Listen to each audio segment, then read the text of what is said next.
Hello అండి, welcome back to my channel. ఇంకొక మంచి రెసిపీతో మీ ముందుకు వచ్చేసానండి. అదేంటంటే కమ్మనైన కొబ్బరి పాలతో టమాటా రసం చేసుకొని తింటే వారెవా అన్నట్టు ఉంటుందండి. ఇంకా లేట్ చేయకుండా ఎలా చేయాలో చూసేద్దాం. దీనికోసం ముందుగా ఒక 4 టమాటాలని నేనైతే ఇక్కడ బాయిల్ చేసుకున్నా అండి. ముందుగా మీరు ఎంత క్వాంటిటీ చేసుకోవాలనుకుంటున్నారో దాన్ని బట్టి టమాటోస్ని మీరు బాయిల్ చేసుకోండి. బాయిల్ అయ్యాక అవి చల్లగా అయ్యాక వాటిని ఇలా మిక్సీ చేసుకోండి, పేస్ట్ చేసుకోండి. తర్వాత స్టవ్ పైన ఒక ప్యాన్ పెట్టి దాంట్లోకి ఒక 2 నుంచి 3 టేబుల్ స్పూన్ దాకా ఆయిల్ వేసుకొని ఆయిల్ బాగా మరిగాక దాంట్లో మీ రుచికి తగ్గట్టు పచ్చిమిరపకాయలను వేసుకోండి కట్ చేసి.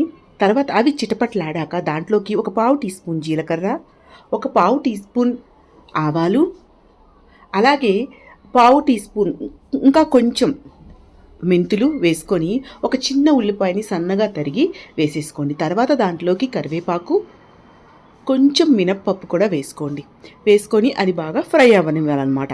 సో ఇప్పుడు మొత్తం తాలింపు అంతా బాగా ఫ్రై అయ్యాక ఆనియన్స్ అన్ని గోల్డెన్ కలర్ వచ్చినంత వరకు కూడా మనం ఫ్రై చేసుకోవాలి. తర్వాత దాంట్లోకి అప్పుడే ఫ్రెష్గా దంచుకున్న వెల్లుల్లి రెబ్బల్ని వేసుకోవాలి. తర్వాత దాంట్లోకి 1/2 టీ స్పూన్ పసుపు, ఒక 1/2 టీ స్పూన్ గరం మసాలా, మీ టేస్ట్కి తగ్గట్టు సాల్ట్ వేసుకోండి. అలాగే దాంట్లో ఒక టీ స్పూన్ ధనియా పౌడర్ వేసుకొని మొత్తం ఒకసారి కలుపుకోండి.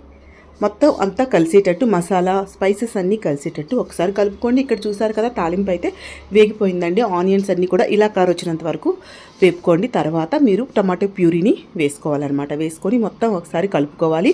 కొంచెం థిక్గా ఉంటే, గట్టిగా ఉంది అనుకుంటే, థిక్గా ఉంది అనుకుంటే కొంచెం వాటర్ కలుపుకోండి. మీరు కన్సిస్టెన్సీ ఏ లెవెల్లో కావాలో అంటే దాన్ని బట్టి మీరు వాటర్ కలిపేసుకోండి.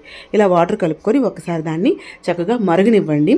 ఒకసారి మరిగా అన్ని స్పైసెస్ సరిపోయాయా లేదా, ఉప్పు సరిపోయిందా లేదా ఒకసారి చూసుకోండి. ఈలోగా ఇంకా అన్ని స్పైసెస్ సరిపోకపోయినా, ఉప్పు సరిపోకపోయినా ఈ లెవెల్లోనే మీరు వేసేసుకోవాలన్నమాట.